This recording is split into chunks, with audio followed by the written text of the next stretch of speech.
Fernando de Fuentes. La trilogía de la Revolución. Fernando de Fuentes es el director mexicano más importante de los años 30 en México. Famoso por retratar la Revolución Mexicana bajo tres miradas del conflicto: El prisionero 13 y El compadre Mendoza de 1933. Y Vámonos con Pancho Villa de 1935. El veracruzano vivió el conflicto y lo plasmó en el cine. Una de las grandes figuras de la cinematografía mexicana. Creador de la llamada comedia ranchera en México. Descubridor de estrellas como María Félix. Realizador de la primera película a color en el país. Fernando de Fuentes tuvo problemas con la censura cuando filmó sobre la Revolución Mexicana. Un sueño alcohólico en El prisionero 13, como un final alternativo. El compadre Mendoza, con una sociedad en el poder cómoda. Vámonos con Pancho Villa, para muchos, la mejor película de la historia en México, pero sufrió de la mutilación por parte de la clase política. En El prisionero 13, Fernando de Fuentes aborda al ejército federal huertista con sus problemas internos a través de las desavenencias de un viejo general.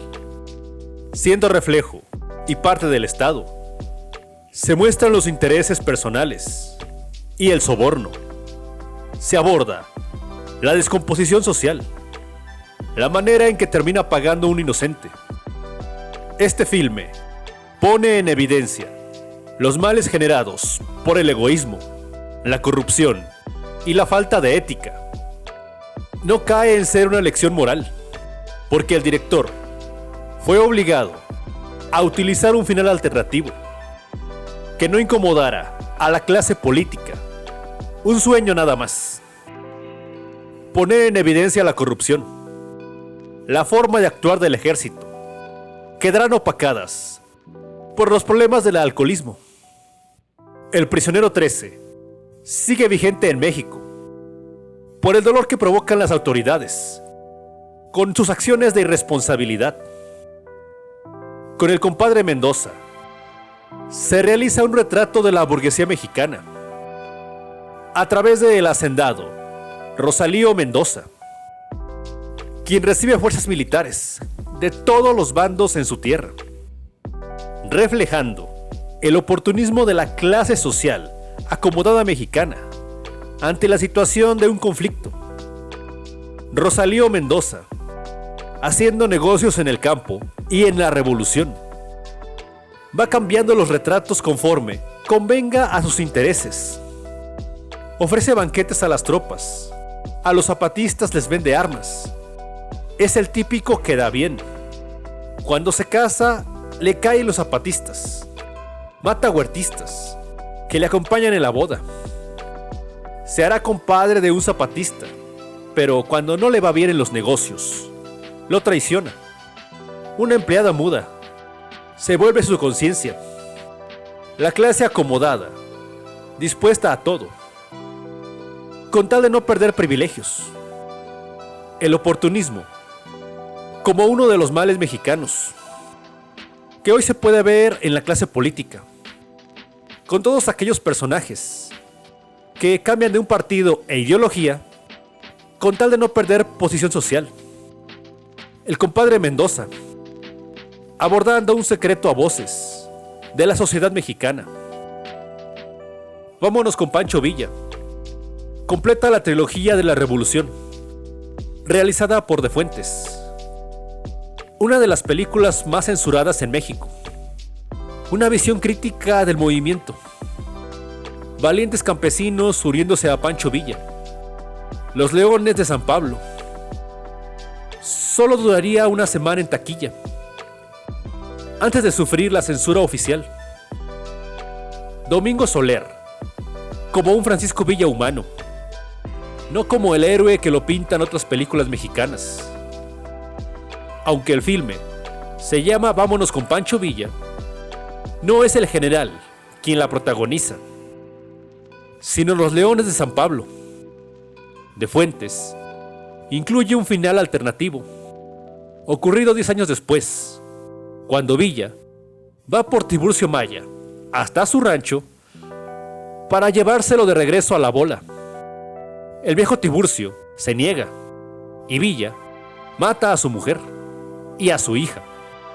Tiburcio muere a manos del general Fierro, y entonces el Centauro del Norte, Inclemente, se lleva a su hijo pequeño y le dice: vámonos con Pancho Villa.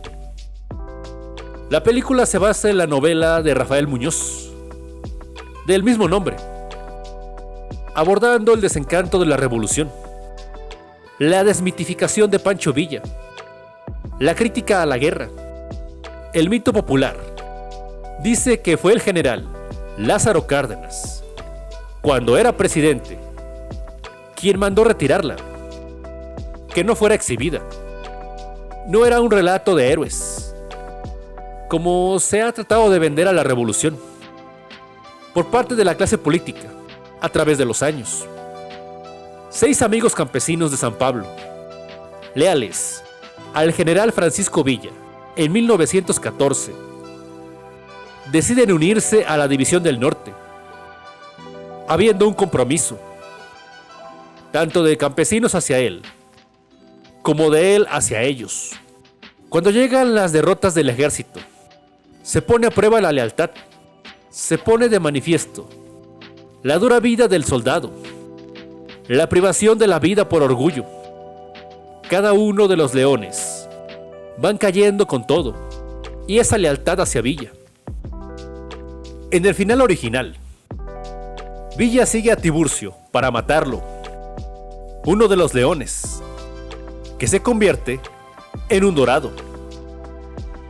El gobierno se negó a que Villa fuera visto como el villano por matar a uno de los suyos. De Fuentes tuvo que usar un final alternativo para una historia que retrata el hartazgo de la guerra. La película cuestiona el fanatismo militar, con un Tiburcio quedando como un cobarde.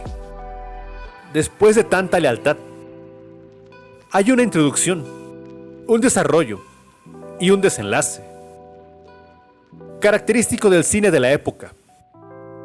Desmitificar al centauro, el pecado para ser producto de la censura federal. Un retrato crítico y analítico. Los Leones de San Pablo, el significado de la muerte para ellos.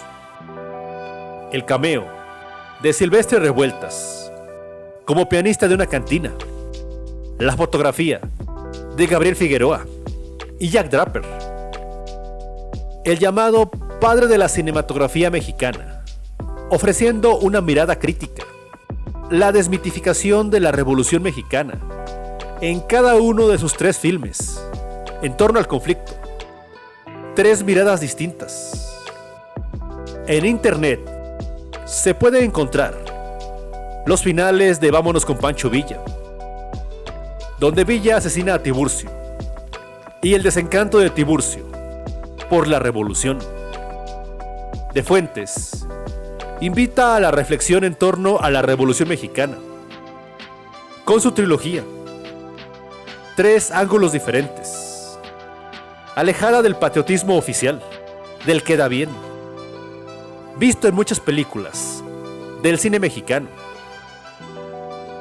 ¿Qué piensas de Fernando de Fuentes?